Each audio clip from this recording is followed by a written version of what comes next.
Bia Kamal Kano online TV channel and Malu Wiki Yeni Dialaconi Linkaro and Guatame and Bia Kamal Kano online TV. And while Shanga Kel Kapai Kel Ronkin Dangro with the Jandangro with the ditch to Banalati and Guasame ka breaking news ni Kalertiti Gorkan Lianko de Kelling Guano de Conocon Lat Corodi and the Conkeling. You know Kaler Banling Tine Guan Michijaba January of Martin kan gwaze ci bar ci cheng nori nekten jandana bu kon lat ki ken kon balat ke jan lerame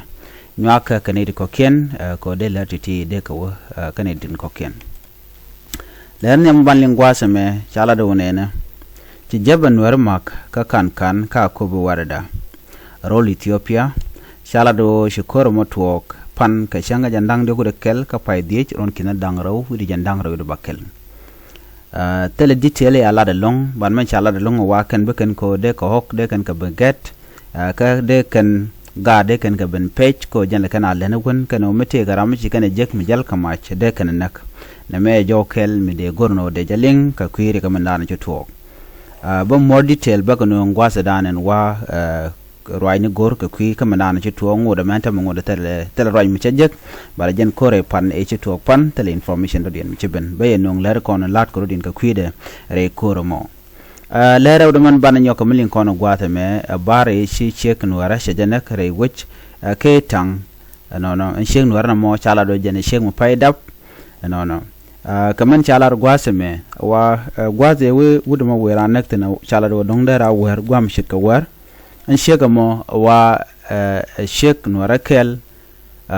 mila kwerba kwer ka itang special wereda jaslo admidi long ko sham shit kana me shajalat ber men chagulat gwas me chala do cha wuda mo chaja kep wuda dana nak nuar man nak sheng nuara ka sheng nuara pa dap ke itang men bianga ala itang kwane de wan long kwa ka target la nuare men enram mo tre wujo ke itang ka chajek ber la kana gorno bi kana nak dio chanto wan chana kanen na me beje long no re gor kana de kan cherken de kan nyoko mu kan ga gwa ko shikari ketitine mu woni ko naka ke men no beje nyok gor jen ob no bu kare ne leller ko enitang ko ber kala jel ko wer bu bere itang nyok ramadanan bi akul ngaj man nagran jen wa chekona police ni wal gwada ante tene police ka dormi shali jor wajen ne chekore konto karon kin dangre wel bakel wa men me chaje wuch wa jen ramedane to kor kam nore kana bar ka jor gwada dane sha nore chadi ni nore anak ten chet ka police te kone lawo ka gwada ante bergaten ko rege gambe la park na no mecha mi te police nore gaten ka police bar ba police nore ba nang rol bar dong ba tam police ba nang rol nore ajanta dan la ten do la wea beje long kan hore konen show darbar la kan ka wianek garame waram kel mi ko ngwan che ka tom ka ngoda ba show ka itang special warda ka jen show titen wa ramadan en nak nuare be tour be nyoga ye kel gwadme